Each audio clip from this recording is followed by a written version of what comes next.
우리는 지금 빠르게 변화하는 시대를 살고 있고 대한민국의 변화는 좀 더 복잡하잖아요. 그 속에서 정신 바짝 차려야 됩니다.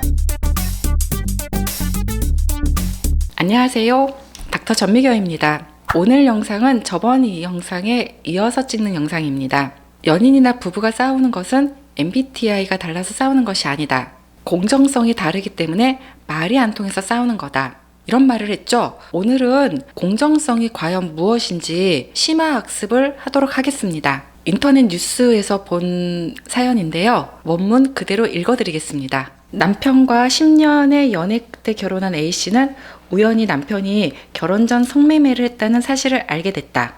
남편 B씨는 연애 때 권태기 왔을 때 잠깐 그런 것이라며 한 번 갖고 너무 자괴감이 들었다면서 무릎을 꿇고 용서를 빌었다. A씨는 날 진심으로 사랑하는데 어떻게 그런 곳에 갈 수 있냐고 오열했고 남편도 죽고 싶다며 울고 매달렸다.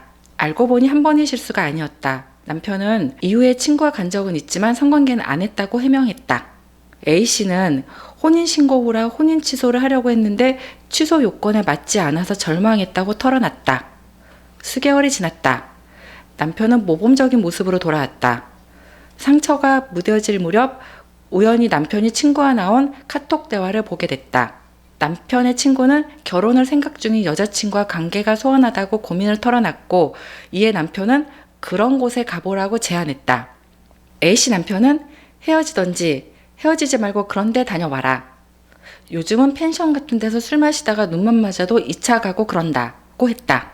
이런 대화를 목격한 A씨는 남편이 쓰레기 같다는 느낌이 들었다. 그는 앞에선 이미지 관리하고 뒤에선 저렇게 이야기하는 걸 보면 인성에 문제가 있는 것이 아닐까 생각했다고 했다. 이런 사실을 까맣게 모르는 남편은 해맑은 미소로 요즘 나같이 잘해주는 남자 없다. 나처럼 순수한 사람 없다고 말하고 있다. 네티즌들 댓글입니다. 성매매는 중독이다. 경험자는 한 번만 하는 경우는 없다. 친구가 갔을 때 안 했다고? 거짓말이다. 이렇게 걸려버리면 사실을 말했더라도 믿을 수 없을 것이다. 수없이 성매매한 사람 같다. 거짓말도 밥 먹듯 한다. 순수가 얼어 죽었다. 등의 반응을 보이며 분노했다. 또 다른 게시판 글 소개해드리겠습니다. 옥바라지 카페라고 들어보셨죠? 제가 예전에 지팔직곤 영상에서 잠깐 언급해드린 적 있습니다. 이 게시판 내용 또한 기대를 저버리지 않고 가관입니다. 7살 아이가 예뻐서 팬티에 뽀뽀를 했는데 어떻게 한 집안의 어린 부모를 이렇게 아프게 할 수 있느냐. 최소 5년은 나올 것 같다. 비통하고 비참해서 못 살겠다. 여자 나체 사진을 찍어서 돈을 안 주면 뿌리겠다고 협박해서 구속된 남자친구 때문에 마음고생을 하고 있다. 피해자가 합의를 안 해줘서 탄원서나 반성문 쪽으로 최대한 많이 도와주려고 한다. 얼마나 형량이 나올지 걱정되고 답답하다. 이런 내용이었습니다. 성매매 남편과 옥바라지 카페가 우리에게 말해주는 것은 무엇일까요? 첫 번째 사례는 공정성이 완전히 다른 두 사람이 만나서 생긴 고통을 말해주고 있고요. 두 번째 사례는 비슷한 도덕성을 가진 사람들끼리 만난 거죠.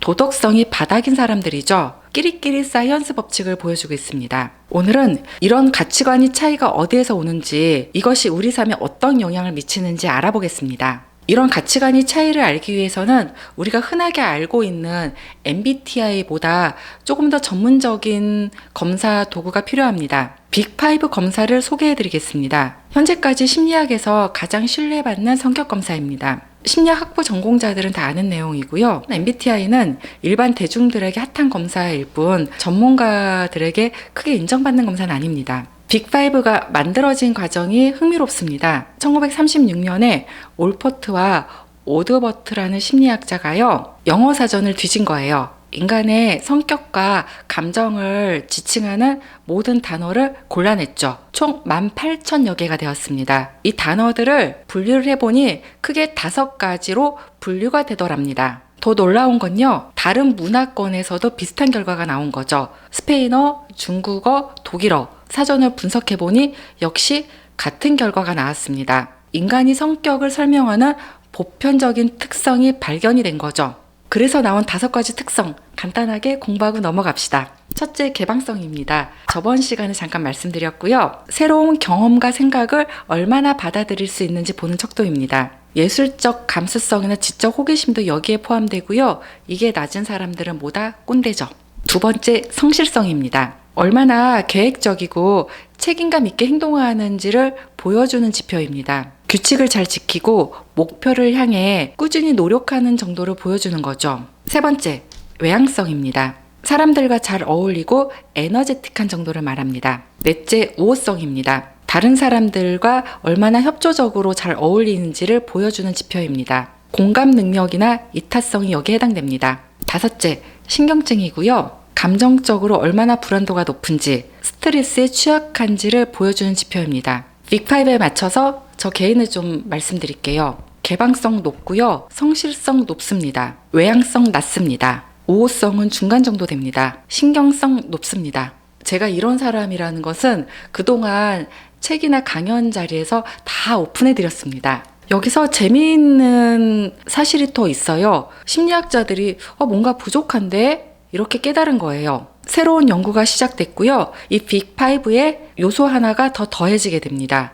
바로 그게 정직 겸손성입니다. 서울대학교의 심리학자 교수님인 이기범 교수님께서 큰 기여를 하셨습니다. 캐나다의 저명한 심리학자들과 함께 정직 겸손성이라는 새로운 요인을 하나 발견해내신 거죠. 특히 이것은 아시아 문화권에서 굉장히 중요한 덕목입니다. 이 연구를 바탕으로 빅5에다가 정직 겸손성을 추가해서 헥사코라는 검사가 만들어졌습니다. 헥사는 라틴어로 6이라는 뜻입니다. 이 정직 겸손성이 우리가 앞에서 살펴본 말이 안 통해서 가치관이 충돌한다는 바로 그 핵심 요인입니다. 제가 구독자님들이 쉽게 이해할 수 있도록 공정성이라는 말로 바꿔서 표현을 했습니다. 왜 어떤 사람들은 성매매를 당연하게 생각할까요? 또 어떤 사람들은 이것을 심각한 문제로 바라볼까요? 이건 단순히 성격 차이가 아니죠. 더 깊은 곳에 있는 가치관의 차이, 즉 공정성의 차이인 거죠.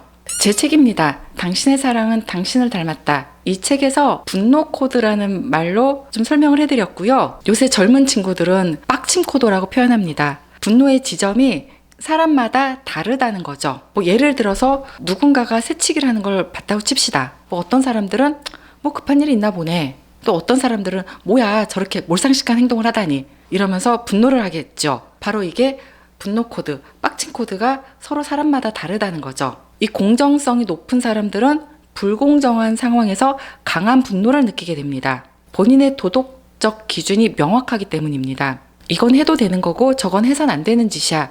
이런 기준이 정확하다는 거죠. 반대로 공정성이 낮은 사람들은 이런 기준들이 모호합니다. 상황에 따라 다르지. 별거 아닌데 뭘. 나만 그런 것도 아니잖아. 이런 식으로 생각을 하죠. 성매매 남편의 생각이죠. 남들 다 하는 건데 뭐가 문제야. 와이프 몰래 하면 되지. 이렇게 말할 수 있는 거죠. 옥바라지 카페 사람들 또한 이렇죠. 사람이 죽은 것도 아니고 왜 이렇게 난리를 치냐. 이렇게 생각을 한다는 거죠. 그렇기 때문에 공정성이 다른 두 사람이 만나면은 끊임없이 부딪힐 수밖에 없어요. 한쪽은 이건 절대 안 돼. 한쪽은 이 정도쯤이야. 당연히 부딪히겠죠.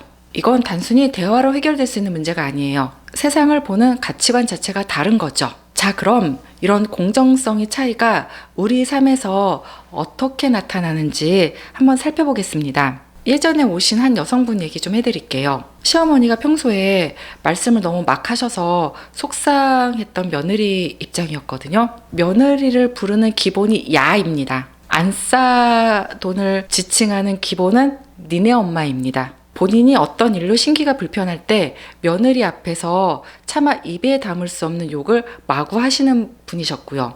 이분이 차마 어른 앞에서는 뭐라 못하겠고 남편한테 속상한 마음을 얘기를 한 거죠. 자, 남편 답변입니다. 우리 엄마가 아기가 있는 건 아니잖아. 이리 대수롭지 않게 넘기더랍니다. 서로의 공정성이 안 맞는 거죠. 여자분은 무례함 자체가 악이라고 생각하는 집안에서 자란 거고요. 남편은 부모가 자식에게 이 새끼 저 새끼 이게 일상인 집에서 자란 거고요. 타인에 대해 지켜야 하는 예의의 기준이 다른 거죠. 그 여자분이 시댁에 가기 싫어 죽겠다라고 말씀하시더라고요. 더 복잡한 거는요. 이 공정성에 대한 기준이 문화에 따라 다르고 시대에 따라서 또 다르다는 거죠. 홍상수 김민희 커플 보세요. 한국에서는 큰 비난을 받았죠. 불륜의 대명사가 됐죠. 외국에서 보는 시각은 어떨까요? 예술가의 자유로운 선택이라고 보는 시각들이 많습니다. 특히 프랑스 같은 나라에서는 사랑의 방점을 찍어서 보도했고요. 이런 차이들은 나라마다, 문화마다 공정성에 대한 기준이 다르기 때문입니다. 시대에 따라서도 또 달라져요. 최근에 배우 정우성 씨 이슈를 보면은 이런 시대 변화를 잘 볼 수 있어요. 문가비 씨의 임신에 대해서 아이에 대해 책임을 지겠다라고 말했잖아요. 쌍팔년도 시대에는 결혼이 책임이었는데요. 지금은 달라졌죠. 정우성 씨처럼 결혼을 하지 않지만 양육비를 책임지는 것만으로 충분하다라고 보는 시각이 많아졌습니다. 이렇게 공정성의 기준은 변하고 있고요. 특히 대한민국은 너무나 복잡합니다. 시대에 대한 변화뿐만이 아니고요. 전통적인 유교 문화와 현대적인 서구 문화가 뒤섞여 있죠. 집단주의 가치관과 개인주의 가치관이 충돌하고 있고요. 명절 문화 달라진 거 느끼시죠? 옛날에는 모여서 같이 음식 준비하고 차례 지내는 게 일반적이었잖아요. 지금은 제사 안 지내는 집도 많아졌고요. 여행 가는 집도 많아졌습니다. 특히 올해 1월 25일 구정 연휴 첫날에 인천공항 출국장에 최대의 인파가 몰렸죠. 네, 저도 그 인파 중에 하나였습니다. 아주 도떼기장도 이런 도떼기장이 없었어요. 우리 사회가 정통적인 명절 문화에서 벗어나 새로운 가치관을 찾아나가는 과정인 거죠.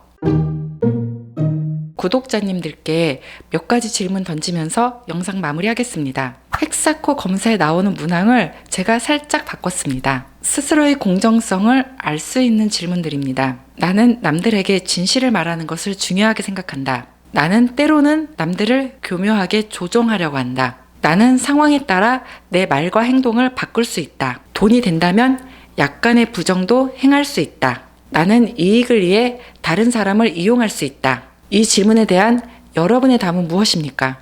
우리는 지금 빠르게 변화하는 시대를 살고 있고 대한민국의 변화는 좀 더 복잡하잖아요. 그 속에서 정신 바짝 차려야 됩니다. 공정성의 기준이 변화한다는 것을 인정을 해야 하고요. 동시에 보편적인 것은 지켜야 한다는 거죠. 합리적이고 올바른 공정성의 기준을 가져야 한다는 말입니다. 범죄는 범죄로 봐야 하고요.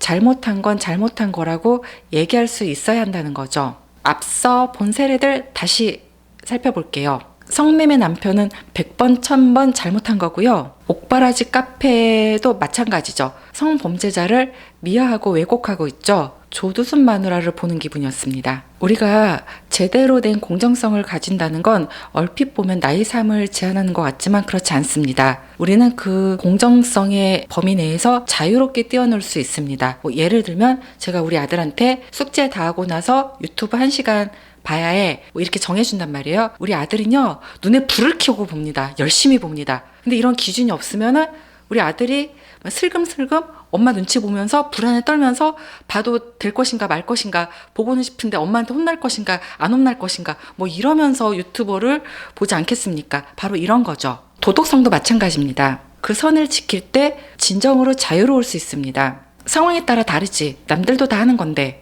이렇게 선을 지키지 않게 되면요, 결국 그것이 나의 발목을 잡게 됩니다. 옥바라지 카페, 지팔직곤이죠. 그리고 우리 유명인들 나락가는 거 여러 봤죠. 그들의 비도덕성이 까발려지면서 한순간에 몰락을 하죠. 공정성은요, 우리 삶의 나침반인 거예요. 이 나침반이 정확할 때 우리는 삶에서 올바른 방향을 찾을 수 있는 거고요. 그 안에서 자유로울 수 있는 거죠. 진정한 자유는 무한한 선택지가 아니고요. 올바른 선택을 할 수 있는 능력을 말합니다. 영상 마치겠습니다. 시청해주셔서 감사합니다.